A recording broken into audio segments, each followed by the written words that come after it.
Ancient engineering hides secrets that defy our entire understanding of history. By the end of this journey, you will see our technological past in a completely new light. We are going to examine unearthed mechanisms with a sophistication that rivals modern devices. These discoveries are forcing historians to rewrite textbooks and reconsider the genius of our ancestors. How did a 2,000-year-old Greek device predict eclipses with pinpoint accuracy? Why does Roman concrete from 2 millennia ago still stand strong when our own crumbles? These artifacts reveal a lost chapter of human innovation, one filled with advanced knowledge that was somehow forgotten. What does it truly mean to be an advanced civilization? That corroded lump of bronze, resting silently at the bottom of the sea for 2,000 years, held a secret that would shatter our timeline of invention. It was the Antikythera Mechanism, a device so advanced it feels like an artifact out of place in time. When sponge divers first recovered it from a Roman shipwreck near the Greek island of Antikythera, no one could have guessed its true purpose. It was just a crusty, calcified mass, seemingly no different from other nautical junk. But then, researchers noticed something extraordinary. Peeking through the corrosion were precise gear wheels, intricately interlocked. This was not a simple statue or a piece of jewelry. It was a machine, a complex hand-cranked computer made of bronze, designed to model the cosmos itself.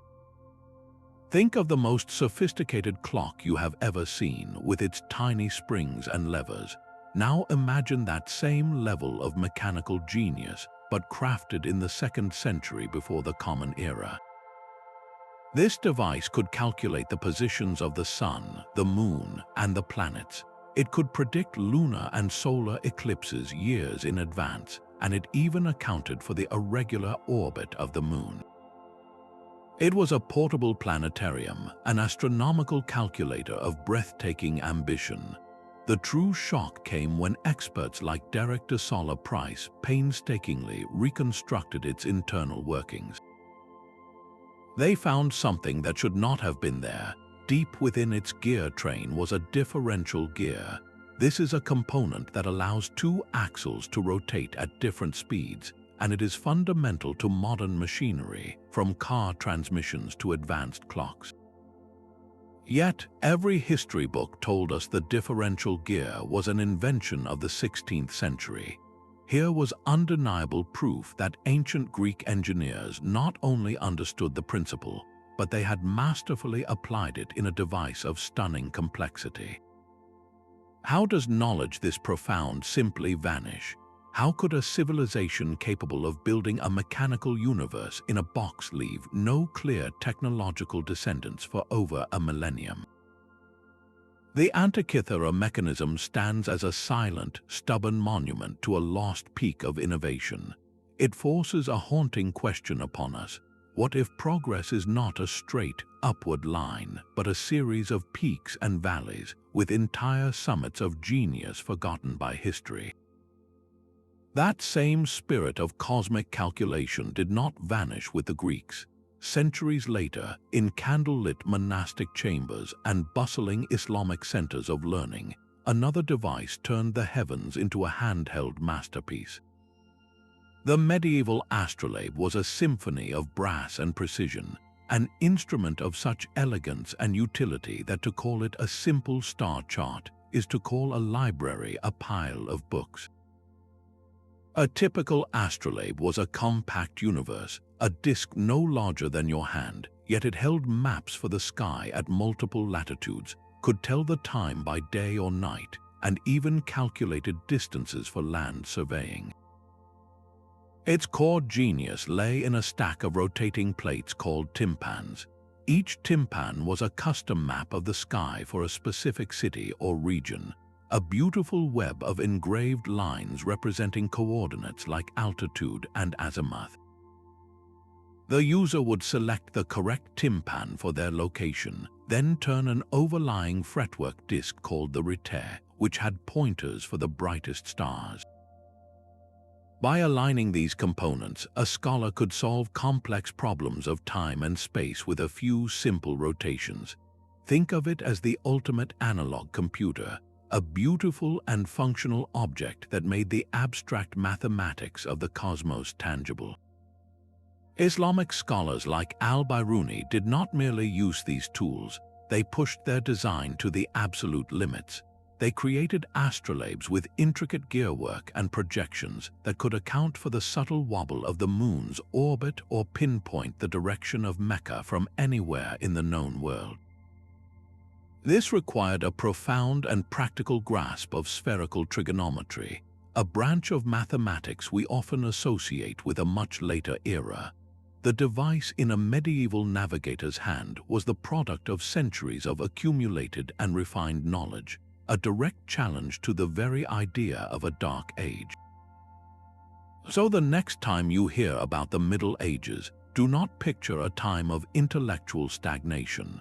Picture instead a scholar turning a brass disc etched with stars, solving equations that link the earth to the heavens with a sophistication we are only now beginning to fully appreciate.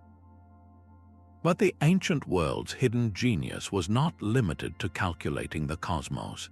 It may have reached into the very fabric of physics, into a force we consider uniquely modern.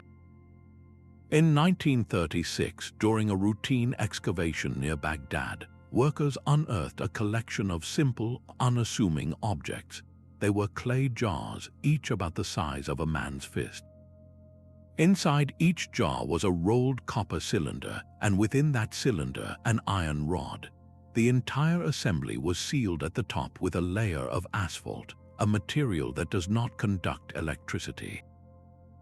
To the untrained eye, it was just more ancient pottery, but to a researcher named Wilhelm Koenig who studied them years later, the arrangement was deeply suspicious. It looked for all the world like a primitive galvanic cell, a battery. The theory was put to the test when modern reconstructions were filled with an acidic electrolyte, something as common as vinegar or grape juice. The devices did indeed produce a small but consistent electric current, around 1 to 2 volts. That is enough power to create a faint tingle on the tongue, or more importantly, to facilitate a process called electroplating. This is where a thin layer of a precious metal, like gold, is transferred onto the surface of a less valuable object using an electric charge. We have numerous examples of ancient gilded artifacts that seem too fine for the tools we thought they possessed. Could the secret have been a vat of vinegar and a stack of these clay jars? The debate over their true purpose is fierce. Some argue they were used for medical therapy, a primitive form of electroshock to numb pain. Others suggest they held a purely religious significance, perhaps creating a mysterious tingling sensation on statues in temples to awe worshippers. But the mere existence of such objects is what truly upends our history. These so-called Baghdad batteries are dated to the Parthian or Sasanian periods, around 2,000 years ago. That places them nearly 2 millennia before Alessandro Volta is credited with inventing the first true battery in the early 1800s. If these jars were indeed power sources, however weak, it forces a profound and unsettling question. What were they used to power? Was this knowledge a fleeting experiment, a secret held by a small guild of artisans that died with them? Or was it part of a broader, but now entirely lost, understanding of electrical principles? The Baghdad Battery remains one of history's most tantalizing and controversial puzzles. It is a quiet, clay jar that whispers a possibility we are only just beginning to hear. What other fundamental forces did the ancients glimpse, only for that knowledge to fade into the silence of the centuries? The quiet hum of electricity in a clay jar is one kind of mystery, but there is another, far grander enigma that has stood in plain sight for 2,000 years. It is the dome of the Roman Pantheon, a perfect hemisphere of concrete that has defied time, gravity, and every earthquake that has shaken Rome since the reign of Emperor Hadrian. While our own modern concrete structures crack and crumble after mere decades, this ancient masterpiece remains, its integrity unbroken. The secret is not in its design alone, but in the very substance from which it is made. Roman concrete was not just a building material, it was a form of alchemy, a recipe for stone that modern science is still struggling to crack. For centuries, we assumed their methods were primitive, a simple mix of rubble and lime. But recent research has uncovered a truth far more remarkable. The Romans did not just make concrete, they engineered a living material, one that could heal itself. Their secret ingredient was a specific type of volcanic ash sourced from the town of Pozzuoli. They mixed this ash with lime and a seemingly counterintuitive final component, seawater. When this mixture was poured, a complex chemical reaction began, one that continues to this day. Inside the concrete, rare minerals like aluminous tobamorite slowly crystallize.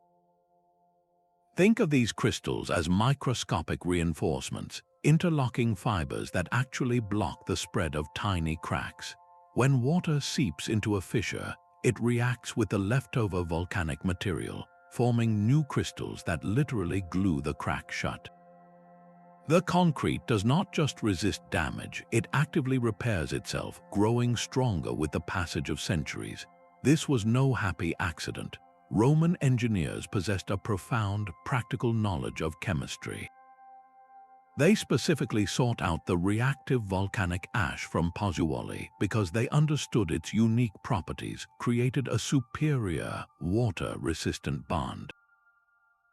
They were not just builders, they were material scientists crafting a recipe for eternity. So why did this miraculous knowledge vanish? With the fall of the Roman Empire, the intricate trade networks and specialized workshops that produced this concrete disappeared. The recipe was lost, and the world entered a long period where such sophisticated material science was simply forgotten. The Pantheon stands not just as a beautiful building, but as a permanent, silent rebuke to the idea of linear progress. It is a testament to a peak of chemical understanding that we, with all our modern instruments, are only now beginning to reverse engineer. What other secrets of the ancient world are still holding up the very ground beneath our feet? While the Romans perfected stone, another civilization mastered a more terrifying element. The Byzantine Empire guarded a weapon so potent it could decide the fate of empires, a substance known only as Greek fire. Picture a Byzantine dromon, a sleek warship closing with an enemy fleet. From its prow, a bronze tube erupts not with a solid projectile, but with a roaring stream of liquid flame. This was not ordinary fire. It clung to the water itself, creating a blazing sheet across the waves that could not be doused. Sailors who tried to smother it with water only fed the inferno, watching in horror as the fire spread toward their own ships. The psychological impact was as devastating as the physical damage, turning the sea into an ally of the Byzantines and a nightmare for their foes. The secret of this weapon was its carefully engineered composition.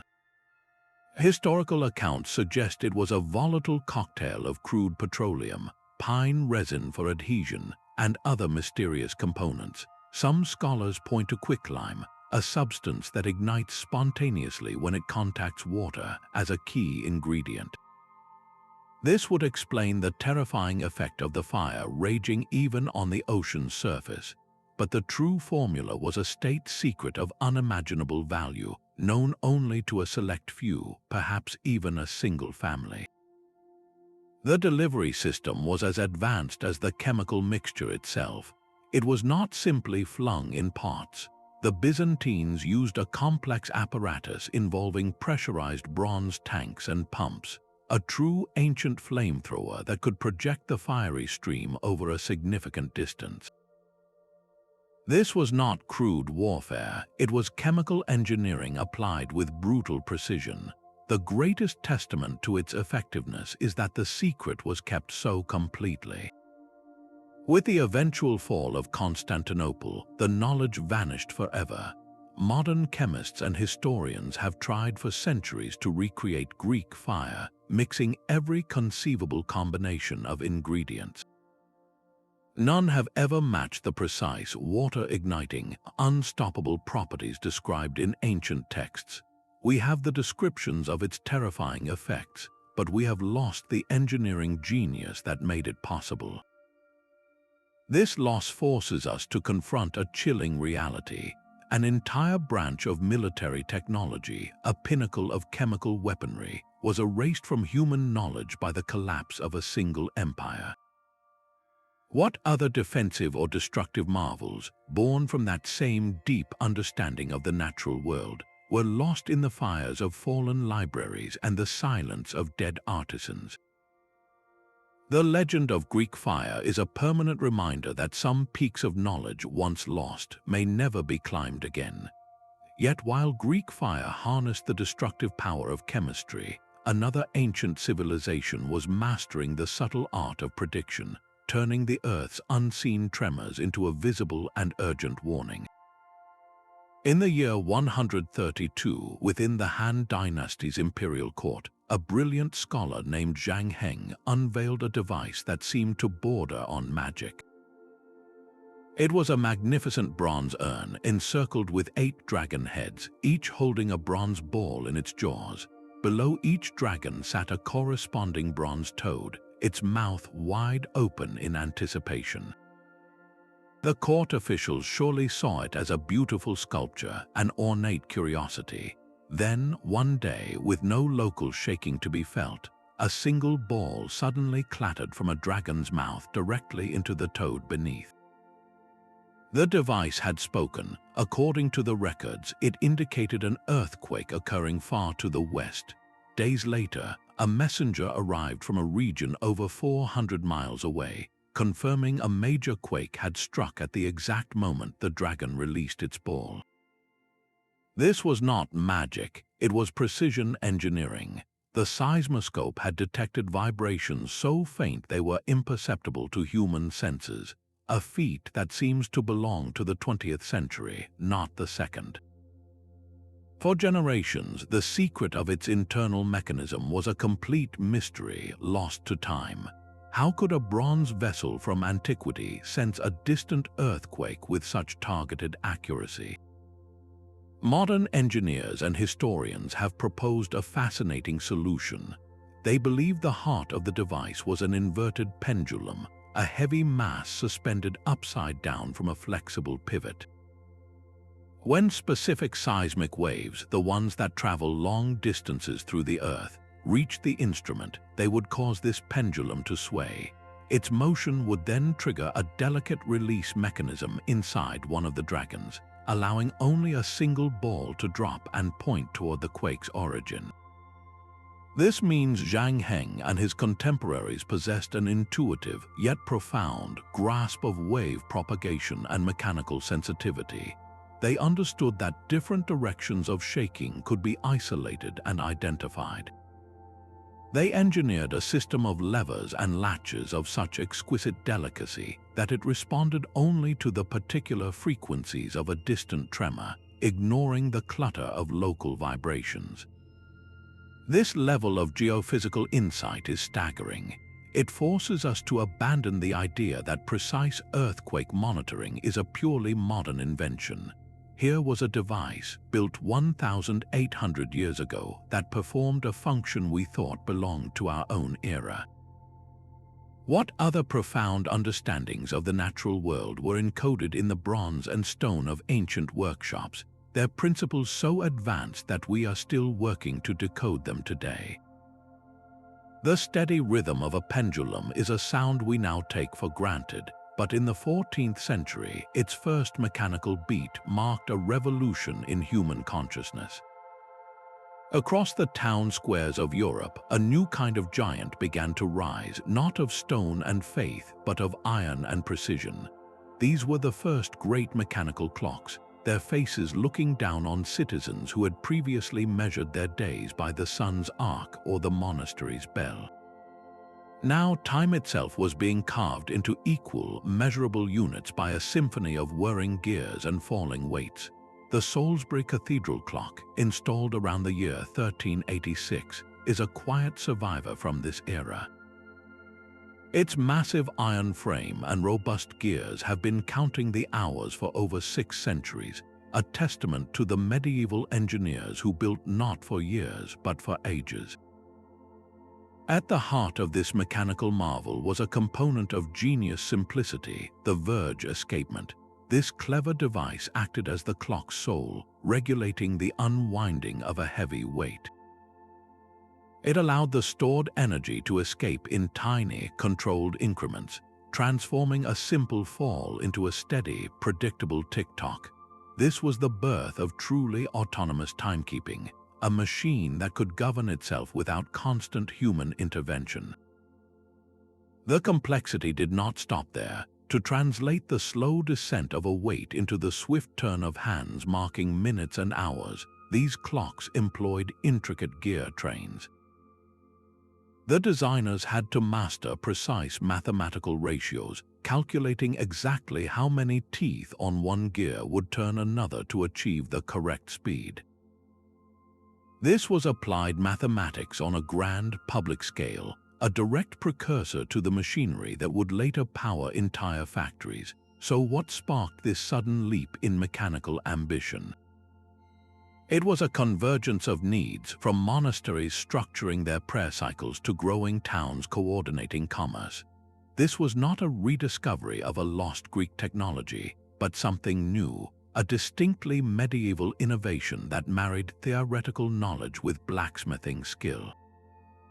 The clock did more than tell time. It reorganized society around the principle of precision. It laid the foundational logic for every complex machine that followed, from the looms of the Industrial Revolution to the very computer you are using to listen to this story. The steady tick of the medieval clock was the starting heartbeat of our modern world. Deep within the crypts of the Hathor Temple at Dendera, a set of stone carvings presents a riddle carved in sunlight and shadow. Etched into the walls are strange, elongated objects, each one looking uncannily like a giant, clear bulb. Inside these bulbs, a snake extends the length of the chamber, held in place by pillars that look for all the world like support filaments. Wires or cables trail from the base of these objects, connecting them to a box that is being steadied by a standing figure, while a second figure holds what appears to be an insulating knife. To a modern eye, the scene is startlingly familiar. It looks like a diagram of an electrical light bulb, a Crookes tube from the dawn of our own electrical age. The mainstream interpretation is deeply symbolic, describing these as lotus flowers emerging from a primordial mound, with a snake representing the god Happy and the entire scene depicting a creation myth. Yet the visual similarity is so striking that it begs a persistent question. What if we are not just looking at mythology, but a stylized representation of a technology that has been lost? The theory gains a sliver of credibility from a very practical architectural puzzle. Inside the very same temple, and in other subterranean chambers across Egypt, there are rooms deep underground where no natural light could ever reach. These spaces are covered in intricate, finely detailed carvings and paintings. If the ancient artists used oil lamps or torches for illumination, the ceiling should be covered in layers of soot. Yet in many of these sealed chambers, the stone is clean. How did they see to create such masterpieces in total pitch blackness? Could they have been using a form of lighting that produced no smoke? The proponents of the electrical theory suggest that the Dendera reliefs show exactly that. They propose the snake represents a glowing filament, the pillar is an electrode, the cable is an insulated wire, and the box is a power source, perhaps a version of the Baghdad Battery. The insulating knife, they argue, was a safety measure to prevent accidental shock. The idea is intoxicating, a vision of electric light gleaming in the depths of Egyptian tombs thousands of years before Thomas Edison. So where does the truth lie? It is crucial to remember that ancient minds thought in symbols and metaphors, weaving complex spiritual ideas into their art.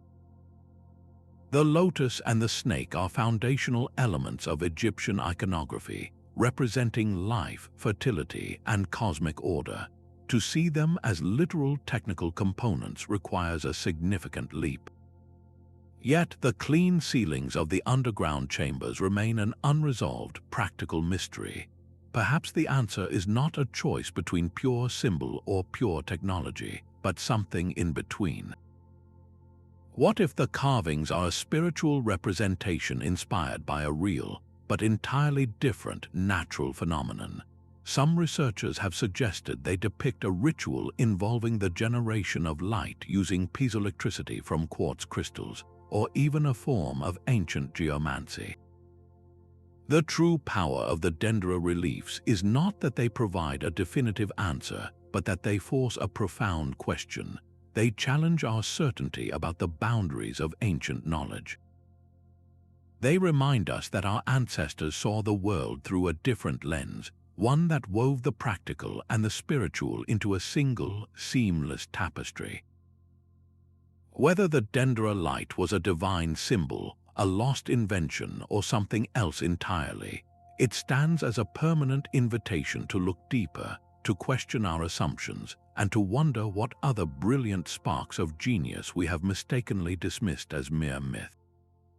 The same earthquake that shattered modern concrete buildings in Peru merely makes the ancient walls of Cusco shiver and settle. These are not ordinary walls. They are colossal jigsaw puzzles carved from granite and andesite, where stones weighing many tons lock together with such breathtaking precision that their seams defy perception. You cannot force a razor blade, let alone a piece of paper, between them. This is Inca stonework, a monumental achievement executed without iron tools, without the wheel, and most bafflingly, without any mortar to bind it all together. The Incas did not work with simple, uniform blocks.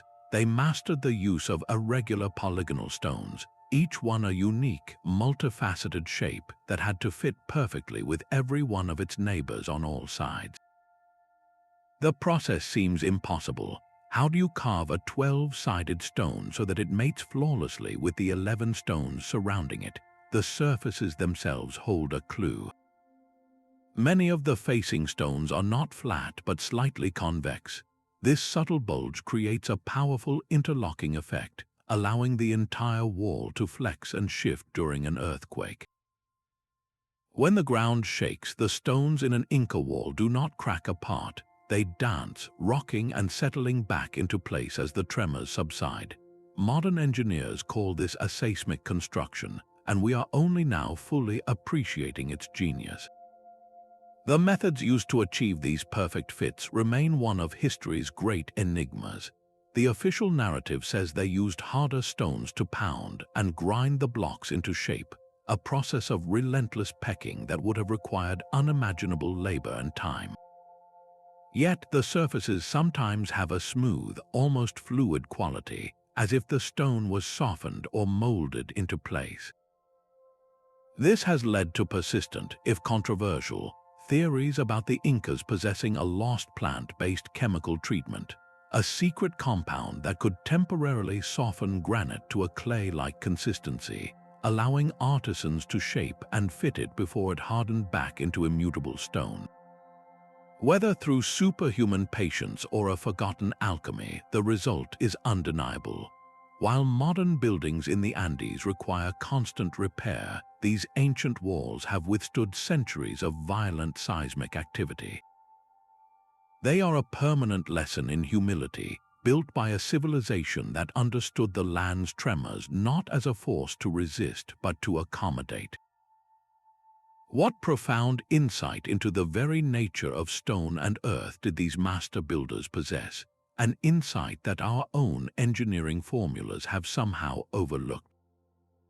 While the Incas mastered stone, another civilization turned its genius to conquering a far more elusive element, water, in the heart of a desert. Beneath the scorching sands of ancient Persia, a hidden network of veins carried life across vast distances. These were the Qanats, underground water channels of such profound engineering that they sustained entire empires without a single pump or moving part. The system began at the foot of a mountain where workers dug a mother well deep into a water-bearing aquifer. From there, they did not dig upward toward the surface, but instead began tunneling horizontally, following a perfectly calculated downhill slope for dozens, sometimes even hundreds of miles. The excavated soil was hauled up through a series of vertical access shafts, which also served another critical purpose, providing ventilation for the diggers and maintenance crews for centuries to come. From the air, these shafts appear as a line of craters marching in a perfectly straight line across the barren landscape, a ghostly map of an invisible river flowing below. The true brilliance of the Qanat lies in its gentle, unerring slope, maintaining a consistent downhill gradient of just a fraction of a percent over such immense distances required a level of surveying skill that seems to belong to the modern era. How did they achieve such precision without laser levels or GPS? Ancient surveyors used simple but devastatingly effective tools like sighting poles and water-filled trenches to measure minute changes in elevation. They possessed an intuitive yet mathematically sound understanding of hydrology and gravity-fed flow, ensuring the water moved with just enough speed to prevent silt from building up, but never so fast that it would erode the tunnel walls. This was not just digging, it was a form of geosculpture, a dialogue with the earth itself. The result was a water supply that was both abundant and sustainable. Because the water traveled underground, it was protected from the evaporating desert sun and kept free from contamination. Some of these subterranean aqueducts have been flowing continuously for over 3,000 years, a testament to a design built for eternity. They created lush oases and enabled cities to flourish in regions where life otherwise seemed impossible. In a world now grappling with water scarcity, the ancient Qanat stands as a monument to ecological wisdom.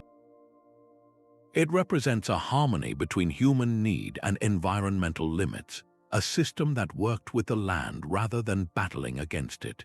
This was not the brute force of modern engineering, but the quiet, persistent intelligence of a civilization that understood how to listen to the earth and channel its gifts. What does this ancient, sustainable mastery reveal about the paths we have forgotten in our own quest to control the natural world? The silent precision of the Qanat is a testament to knowledge preserved, but another relic from the past guards its secrets with absolute defiance. Tucked away in a Yale University library vault lies a book that has mocked the world's greatest codebreakers for over a century.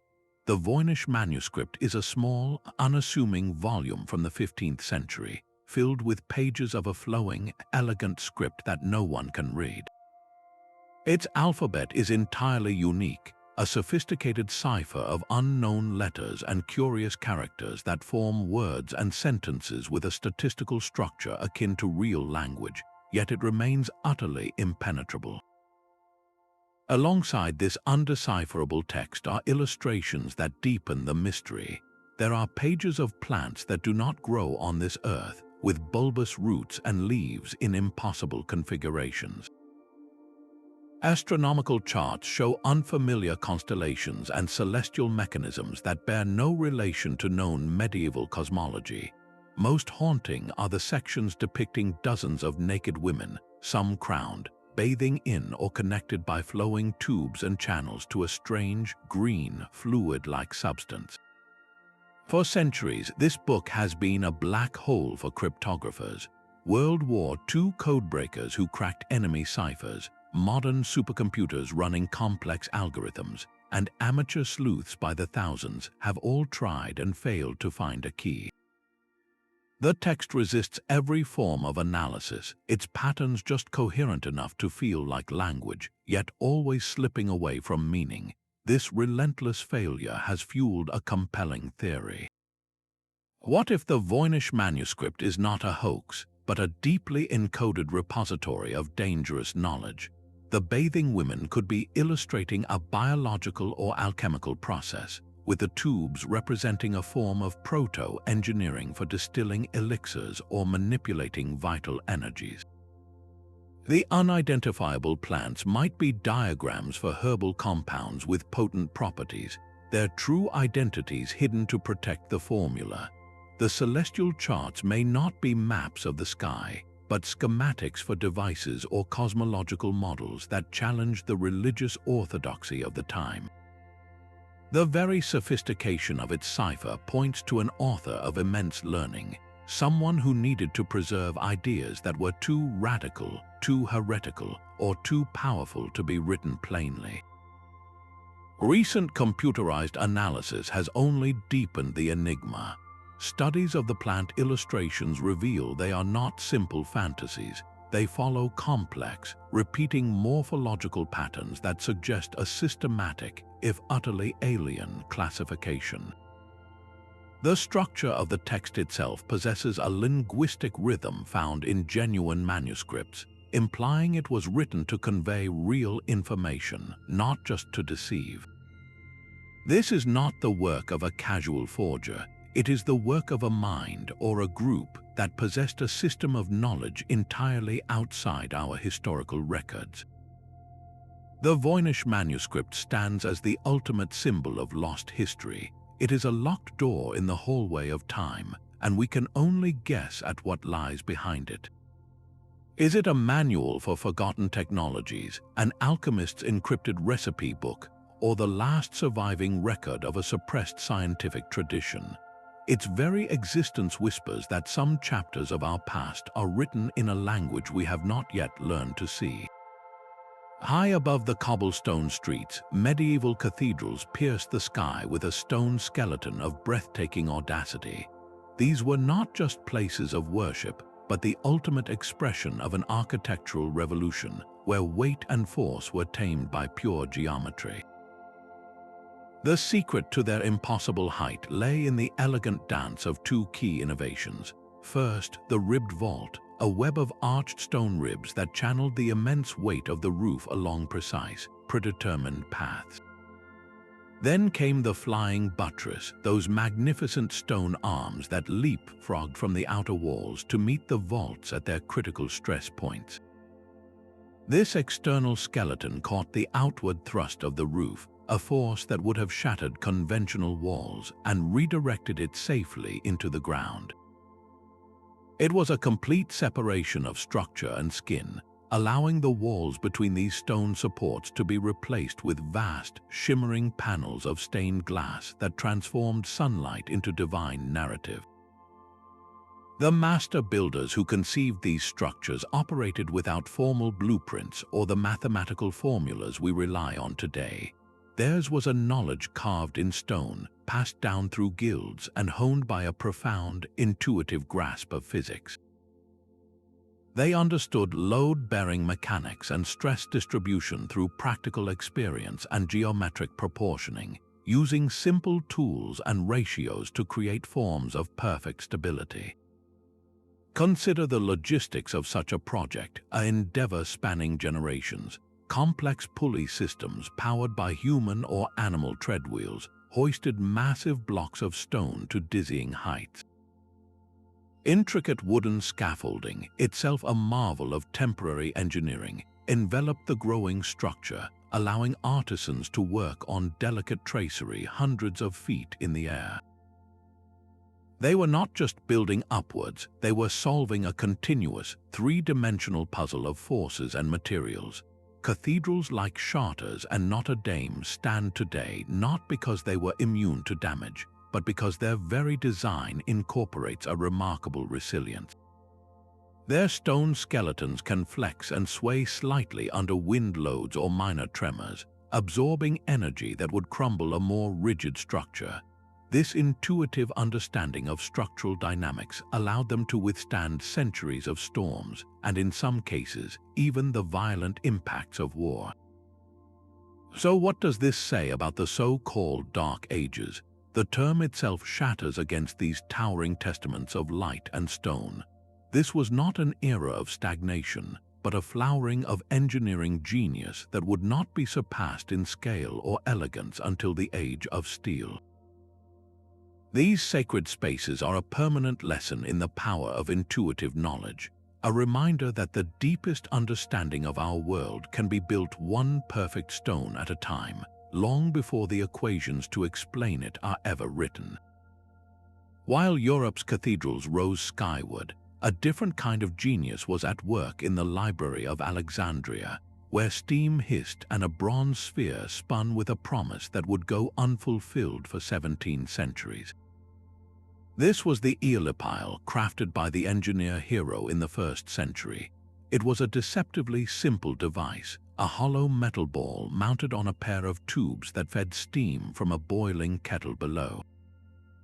As the steam rushed through the tubes and escaped from 2 bent nozzles on the sphere, the reactive force sent the ball whirling in a continuous, mesmerizing rotation. Here, in this elegant toy, was the fundamental principle of the steam engine and the reaction turbine, a working demonstration of converting thermal energy into mechanical motion. Hero and his contemporaries had unlocked a power that would one day drive entire nations, yet they saw it as little more than a temple wonder, a philosophical amusement. The question that haunts historians is not how they built it, but why they stopped there.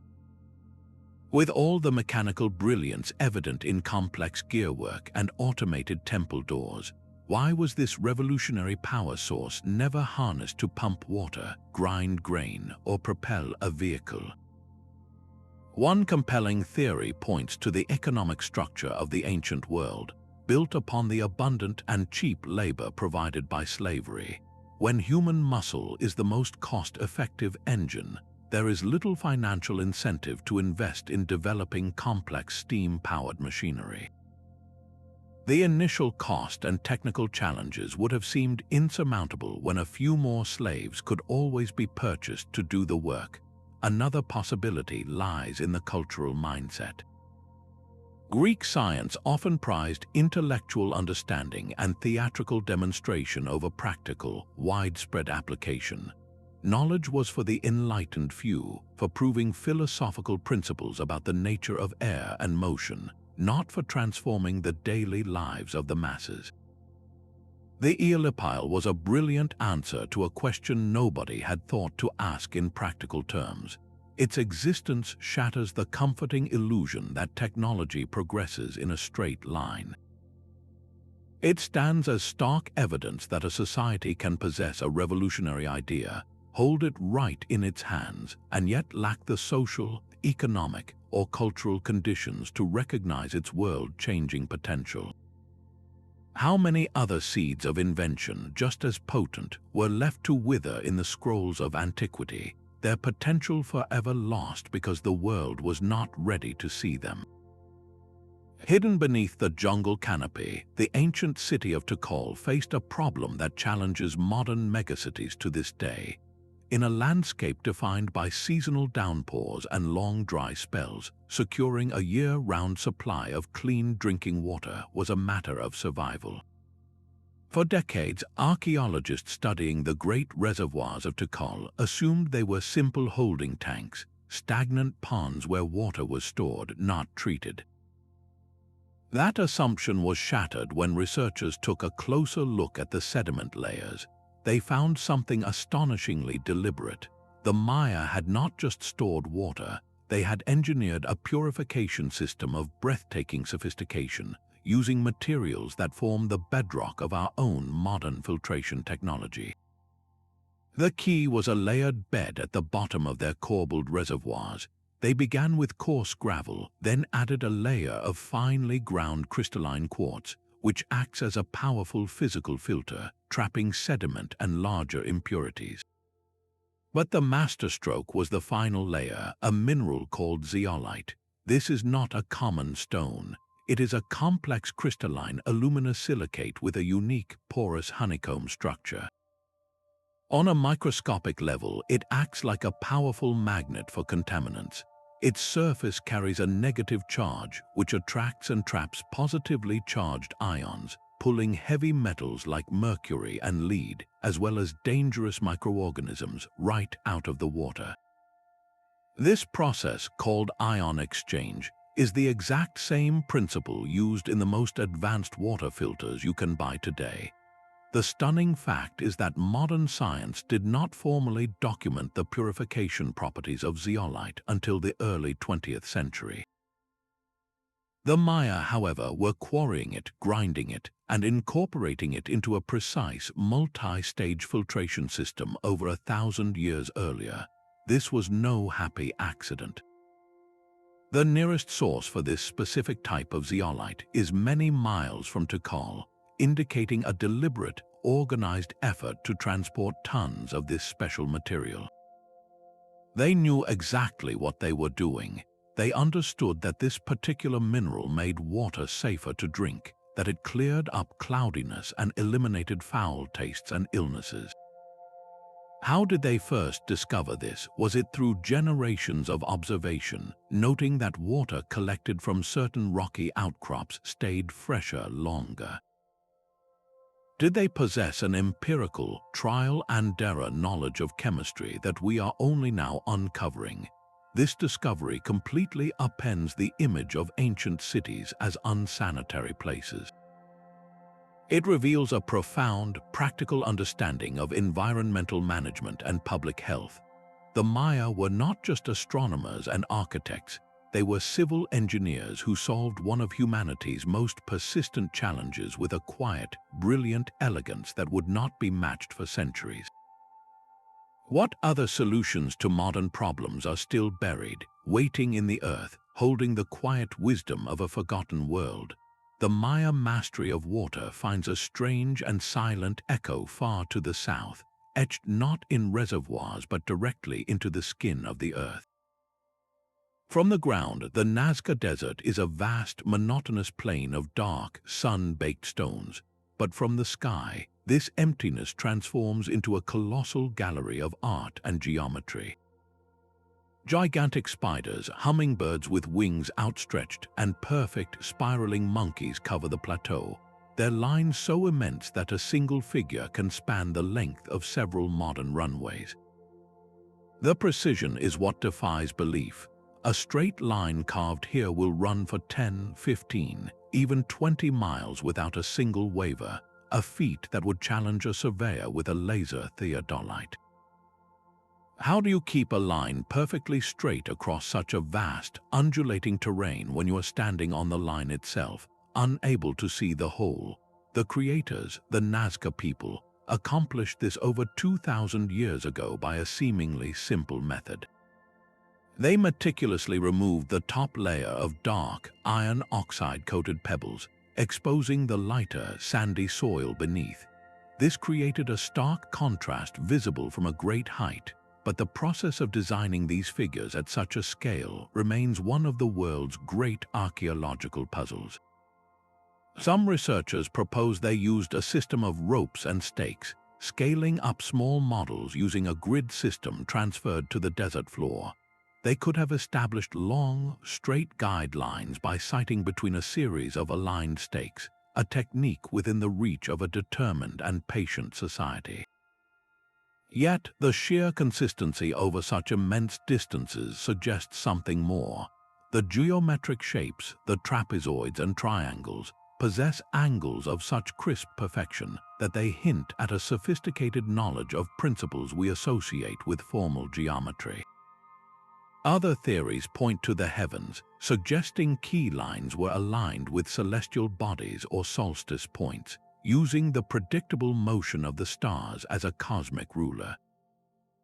This would require an advanced understanding of astronomy, transforming the entire plateau into a kind of astronomical calendar written in the earth. But perhaps the most haunting question is one of perspective.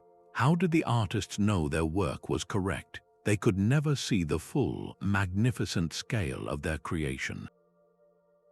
They were crafting a masterpiece for an audience they could never become, for gods in the sky, or for some purpose we can no longer comprehend. The lines are a testament to a different way of seeing the world, one that could hold a perfect, miles-wide hummingbird in the mind's eye and then, with unwavering faith and skill, trace its form onto the land itself. This blurring of art, astronomy, and civil engineering challenges our categories of knowledge, suggesting a unified understanding of the world where the aesthetic and the technical were one and the same. Standing in the heart of Delhi, the iron pillar seems to defy the most relentless force of all, time itself. For over 1,600 years, this 7-meter-tall column of pure wrought iron has been exposed to monsoons, scorching sun, and urban pollution, yet it shows no significant rust. It is a simple, smooth shaft of metal, but its surface holds a secret that modern science took centuries to decode. When metallurgists finally analyzed a small sample, they discovered the pillar was not made of a special, unknown alloy. Its magic lies in its precise, almost impossibly pure composition, a testament to the extraordinary control ancient smiths had over their craft. The key was an unusually high amount of phosphorus and a remarkably low level of sulfur and manganese. This specific recipe, achieved through a unique forging process, allowed the pillar to develop a protective skin. This skin is not a man-made coating, but a naturally forming film called mesowite, a crystalline layer of iron hydrogen phosphate hydrate that is just as thick as a sheet of paper. This microscopic barrier acts as an invisible shield, preventing oxygen and moisture from reaching the pure iron beneath. It is a self-healing, self-renewing armor, grown from the metal's own chemistry. The method of its creation is equally brilliant. Ancient Indian metalworkers did not cast the pillar in a single pour. They forged it by heating and hammering individual discs of iron, welding them together in a massive, sustained act of craftsmanship. This forge welding technique was so perfectly executed that it created a uniform internal structure, free of the impurities that would normally create weak points for corrosion to begin. They were, in effect, practicing a form of mass production and quality control on a monumental scale. How did they develop such a profound understanding of chemical composition without modern laboratories? Their knowledge was empirical, built over generations of observing how different ores and charcoal fuels behaved in the crucible. They learned that certain materials and specific smelting temperatures produced iron that was not just stronger, but more durable over the long term. This was not an accidental discovery, it was a systematically perfected technology. The pillar stands as a quiet, permanent challenge to our assumptions. We often picture industrial age factories when we think of advanced metallurgy, yet here is a monument that predates that era by over a millennium, achieving a feat of preservation we still struggle to replicate on such a scale.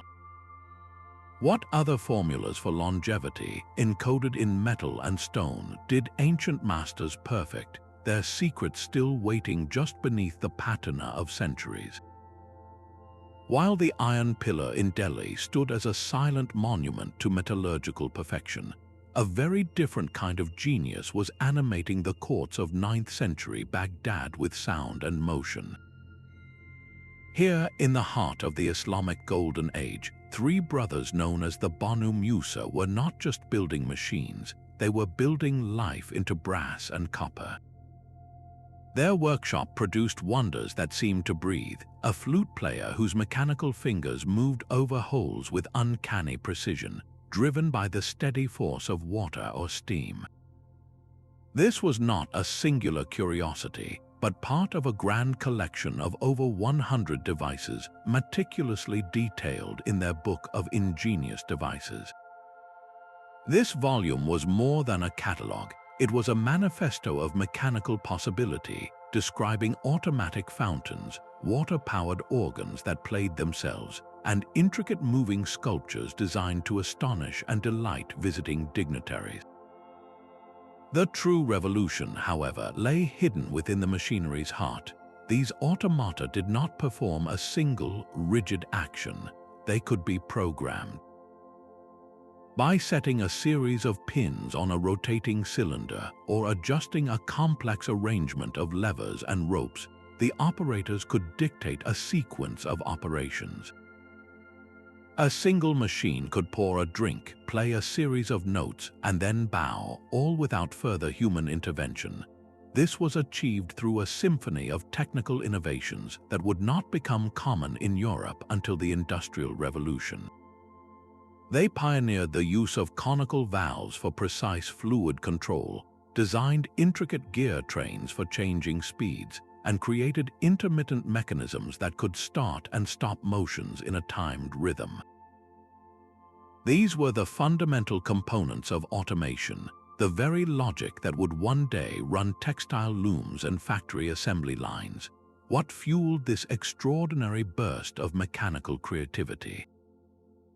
It was a culture that actively synthesized knowledge from Greek, Persian, and Indian traditions, supported by caliphs who championed scholarship and practical invention. The Banu Musa brothers were not isolated tinkerers. They were part of a vast intellectual ecosystem that valued both the theoretical and the applied. Their programmable musicians represent a lost branch on the tree of technological history, proving that the core concept of a machine following a coded sequence of instructions was alive and well over 1,000 years before Charles Babbage conceived his analytical engine. The laughter and music that once filled those Baghdad courtyards have long faded, but the mechanical principles they demonstrated whisper a profound truth. The seeds of our digital age were first planted in the ingenious minds of the medieval Arab world. That same mastery of stone and geometry perfected in the walls of Cusco finds its ultimate expression on a scale that dwarfs all other ancient wonders. The Great Pyramid of Giza is a mountain crafted by human hands, but its true genius lies in the invisible lines of perfection etched into its colossal form. Its base is a square so vast you could lay 2.5 American football fields along one side, yet the entire structure is leveled to within the width of your thumb. Across this immense stone canvas, the variation is a mere 2.1 centimeters. The sides of the pyramid are not just roughly triangular, they are near-perfect planes oriented with breathtaking accuracy to the 4 cardinal directions. The north-south axis aligns to true north with a deviation of only 3/60ths of a single degree. To put that in perspective, the Meridian building at the Greenwich Observatory, the very definition of 0 degrees longitude, is less accurately aligned than a monument built over 4,500 years ago. How could a civilization without laser levels, steel, or even the wheel achieve such mind-boggling precision? The builders encoded a profound understanding of mathematics into the pyramid's very dimensions. The ratio of its perimeter to its height equates to 2 times pi, a mathematical constant that would not be formally defined for millennia. The angles and proportions throughout the structure repeatedly hint at an awareness of the golden ratio, a fundamental principle of geometry and aesthetics. This was not just stacking blocks, it was a form of 3-dimensional sacred mathematics, executed on an impossible scale. Modern engineers are left grappling with the practical methods. How did they achieve such flawless leveling across 13 acres of bedrock? How did they quarry, transport, and place millions of multi-ton limestone blocks with seams thinner than a coin? The internal structure deepens the mystery. The so-called King's Chamber is roofed with granite beams weighing over 50 tons each, lifted to a height equivalent to a 40-story building. The ascending and descending passages are aligned with specific stars with an accuracy that suggests a deep, long-term astronomical tradition. The mainstream explanation of ramps, copper chisels, and sheer manpower struggles to account for the finesse. This has led to alternative theories, from the use of lost leveling techniques involving water-filled trenches to highly controversial ideas about more advanced, yet completely vanished construction technologies. The Great Pyramid does not simply ask how it was built, it forces a deeper question about the nature of knowledge itself. Was this the pinnacle of a long-lost engineering tradition? A tradition whose other works have crumbled to dust, leaving only this single, indestructible testament to its glory. The same mathematical precision that shaped the pyramid stones was channeled into a different kind of lifeline, one that carried water across entire countries. A Roman aqueduct was a river tamed into architecture, a channel of pure gravity flowing over arches of stone. Its path was a masterpiece of stubborn intent, cutting through mountains, bridging valleys, and snaking across plains, all while maintaining a slope so gentle it defies belief. For dozens of miles, the watercourse would drop perhaps only a single foot for every 1,000 feet it traveled. This minuscule gradient was the entire secret, a calculated balance that allowed water to move with just enough speed to prevent stagnation, but never so fast that it would erode the concrete-lined channel walls. The result was a daily delivery of millions of gallons of fresh water, flowing ceaselessly into the heart of ancient Rome. But how do you guide a river on such a precise, unwavering path across such vast and rugged terrain? Roman surveyors, the agrimensors, were the unsung heroes of this hydraulic empire. They used an instrument called a chorobates, a massive wooden frame with a central groove filled with water that served as a perfect level. With this and simple sighting rods, they could measure elevation changes with astonishing accuracy across distances that would seem impossible without modern tools. Their work required not just skill but a profound understanding of the land itself, plotting a course that was both topographically feasible and hydraulically perfect. The journey of the water was as engineered as the structure itself. Before entering the main channel, water would often flow through large sedimentation tanks. Here, the current would slow, allowing sand, silt, and other debris to settle to the bottom. This was a primary filtration stage, ensuring that only clean water continued its long journey to the city's fountains, baths, and private homes. But the most brilliant innovation came when the aqueduct faced a deep valley.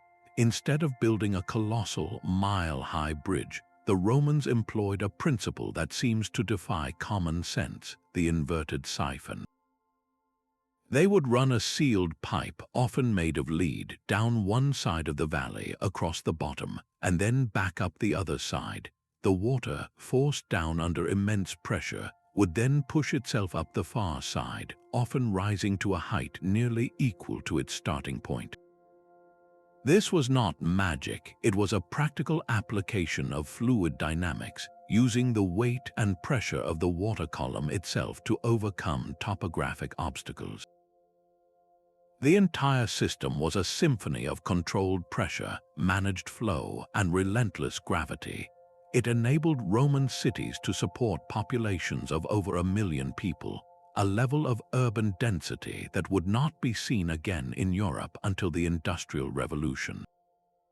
These aqueducts were not just feats of construction, they were the very circulatory system of an empire, a testament to a civilization that did not just conquer nature, but convinced it to work on a grand human scale. That same quest for perfection in metal, seen in the rust-defying iron pillar, finds a different, more ornate expression in the ritual bronzes of ancient China.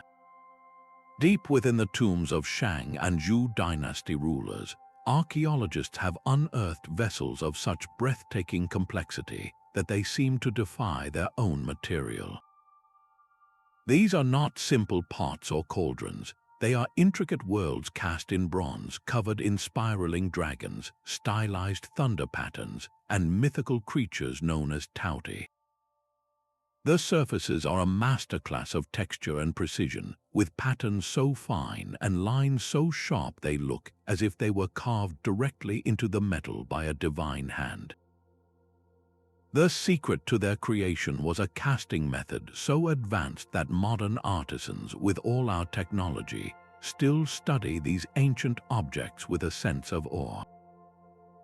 While many ancient cultures used the lost wax method, Chinese metalworkers perfected a distinct approach known as piece mold casting.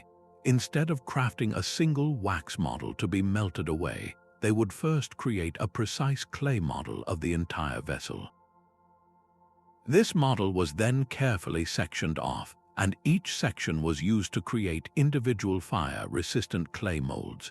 These piece molds were then reassembled around a core, creating a narrow gap between the core and the outer molds into which the molten bronze was poured. This technique offered a revolutionary advantage. It allowed the artists to create elaborate undercuts and interior spaces that would be impossible with a simple, one-piece mold. They could pre-carve the most delicate details directly into the inner surfaces of the clay molds, ensuring that every line and every creature was perfectly rendered in the final bronze. But the genius did not stop with the mold. The chemical composition of the bronze itself reveals a deep, systematic understanding of metallurgy. These were not simple copper alloys. By analyzing the metal, scientists have found that the founders deliberately added precise amounts of tin and lead. Tin made the bronze harder and gave it a richer, golden hue when polished. Lead, however, served a more subtle purpose. It lowered the melting point of the alloy, making the incredibly viscous molten metal more fluid. This improved fluidity was the key to success, allowing the bronze to perfectly fill those impossibly narrow gaps in the complex piece molds, capturing every minute detail without any bubbles or incomplete sections. The result was a vessel with remarkably consistent, paper-thin walls, a feat of even cooling and structural integrity that is difficult to achieve even today. How did a civilization from over 3,000 years ago develop such a sophisticated chemical-level control over their materials? This was not random experimentation. The consistency across thousands of artifacts points to a rigorously tested and transmitted system of knowledge, a true material science that understood the relationship between alloy composition, melting temperature, and final strength. These bronzes were not merely art or ritual objects, they were the physical proof of a lost industrial standard, a peak of technological artistry that would not be seen again for centuries. What other formulas for perfection, equally precise and equally forgotten, were once common knowledge in the workshops of the ancient world? A Viking shipmaster, staring into a featureless gray sky, could still point his longship unerringly toward a distant shore. His secret was not a compass but a crystal. Legends speak of these sunstones, magical stones that revealed the hidden sun. Modern science now suggests they were real, likely pieces of a transparent calcite crystal known as Iceland spar. This crystal possesses a remarkable property called birefringence. When you look through it, you see a double image, but when you point the stone toward the patch of sky where the sun is hidden behind clouds, something extraordinary happens. The light passing through the atmosphere becomes polarized, meaning its light waves vibrate in a specific direction. The Iceland spar crystal reacts to this. By rotating the stone until the two images you see through it merge into one of equal brightness, you can pinpoint the exact azimuth of the sun, even at twilight or through a solid overcast. It turns an empty gray dome into a precise navigational chart. Recent experiments have proven this is not just theory. Using replicas of these crystals, researchers have successfully determined the sun's position with an accuracy of within a single degree, a margin so small it would have been more than enough to guide a longship from Norway to Greenland. How did the Vikings, whom we often picture as raiders, stumble upon such a sophisticated understanding of optical physics? They were also the supreme traders and explorers of their age, masters of the sea who needed to travel when others dared not. Their discovery was likely born of pure, desperate necessity and generations of acute observation.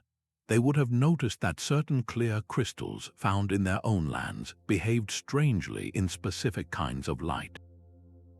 Through trial and error, they refined this observation into a reliable tool, a technology of survival that required no written manuals, only the practiced hand and keen eye of a master navigator. This was a working knowledge of polarized light and atmospheric science that predates its formal discovery by nearly a millennium. The sunstone stands as a quiet testament to a different kind of genius, one not recorded in books but etched into the very practice of staying alive on the open ocean. It proves that the drive to explore can unlock secrets of the natural world long before science finds the words to explain them. Nestled in the warm clay of a Minoan palace on Crete lies a riddle stamped in a perfect spiral. The Phaistos Disc is a small, fired clay tablet, but it is unlike any other inscription from the ancient world. Its surface is not carved by a scribe's careful hand. Instead, it is covered with 45 distinct symbols, from running men and shaved heads to birds and flowers, all pressed neatly into the clay using individual, pre-formed seals. Each symbol is a tiny piece of type, a reusable stamp that could be arranged and rearranged to compose a message before being baked into permanence. This was not writing as usual, it was a form of mechanical reproduction, a printing press in miniature from nearly 4,000 years ago. The method itself is the message. The very existence of this object suggests that someone, in the vibrant Minoan civilization of the second millennium before the Common Era, had conceptualized the core principle of movable type. They had engineered a system where individual characters could be combined to create text, a revolutionary idea that would not take hold in Europe until Johannes Gutenberg's press in the 15th century. Yet here it is, a solitary, stunning proof of concept. So why did this spark of genius not ignite a communication revolution across the ancient Mediterranean? The answer may lie in the disc's own isolation. It is a unique artifact with no other examples of this stamped writing ever found. Perhaps the technology was the proprietary secret of a single palace workshop, its creator or patron dying before the method could be widely taught. Maybe the system was rendered obsolete by the simpler, faster process of writing with a stylus on clay tablets, a method that required no complex set of pre-made seals. The disc itself remains stubbornly silent, its language and purpose still undeciphered after more than a century of study. We can see the symbols, we understand how it was made, but we have no Rosetta Stone to unlock what it says. Was it a religious hymn, a legal decree, or a royal inventory list? Its mystery only deepens the profound sense of loss. This single object forces us to confront a haunting possibility.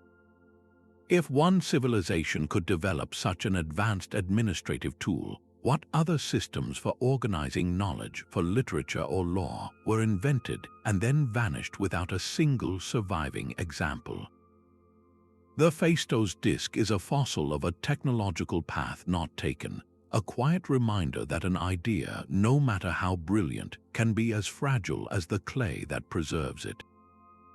The same intuitive genius that guided water beneath the desert also mastered the air above it. Ancient Persian windcatchers stand as silent sentinels against the sun, architecture that breathes. Picture a tall, capped tower rising from a flat roof, its slanted openings precisely oriented to catch the slightest breeze from the cool, high-altitude winds. This is not a decorative feature, it is a sophisticated climate machine. Once captured, the wind is funneled down a vertical shaft, its force and direction carefully managed by the tower's internal geometry. The air does not simply fall, it is pulled downward by the pressure difference between the cooler, denser air inside the tower and the warmer, lighter air within the building below. But the true magic happens when this incoming stream passes over a small pool of water or an underground Qanat channel. Here, the principles of thermodynamics and evaporation take over. The dry desert air absorbs moisture from the water's surface, a process that draws heat energy from the air itself, chilling it significantly before it spills into the living quarters as a refreshing, cool breeze. The system's brilliance is its adaptability. On a still, hot night, the process can reverse itself. The sun-baked tower heats up, causing the air inside to rise and draw the warm, stagnant air out of the building, pulling cooler night air in through other openings in a continuous, silent exchange. This natural ventilation required no moving parts, no fuel, only a profound understanding of the local environment. How did builders without formal degrees in fluid dynamics design such effective systems? Their knowledge was written in the wind and the sand, refined over generations through observation and lived experience. They knew which angles would best capture the prevailing winds, how the shape of the internal channel would affect airflow speed, and exactly how much surface area of water was needed to achieve the desired cooling effect. This was ecological design in its purest form, a perfect harmony between human need and natural force. In an age of energy-intensive air conditioning, these ancient towers offer a powerful lesson in sustainable elegance, a whisper from the past about how to live comfortably within our means by working with the world, not against it. Deep in the river deltas of Costa Rica, workers clearing land for banana plantations in the 1930s unearthed something utterly inexplicable. They were stone spheres, some small enough to hold in your hand, others colossal, weighing over 15 tons. But it was not their size that stunned archaeologists, it was their shape. These were not roughly rounded boulders, they were near-perfect spheres, carved from a single, hard block of gabbro with a precision that feels almost machined. Modern laser scans reveal their secret. The surfaces of the most perfect spheres vary from true sphericity by less than 2%. For a sphere over 2 meters in diameter, that is a deviation thinner than your little finger. How do you achieve such geometric perfection with only stone hammers and fire? The process was a masterclass in material science. The artisans likely began by roughing out the shape from a suitable boulder. Then we believe they employed a technique of controlled heating and rapid cooling. They would build a fire against the stone, heating its surface, and then douse it with cold water. This thermal shock causes tiny fractures, making the outer layer easier to remove. Using harder stones, they would then peck away at this weakened surface, slowly, methodically, chiseling the stone closer and closer to a perfect form. But how did they measure it? How did they know when they had reached true roundness without modern calipers? They may have used a simple but brilliant method, suspending the sphere on a cord and marking high points as it rotated, grinding down any protrusions until no point stood out from the curve. This entire endeavor required more than just patience. It demanded a sophisticated, intuitive grasp of geometry and fracture mechanics.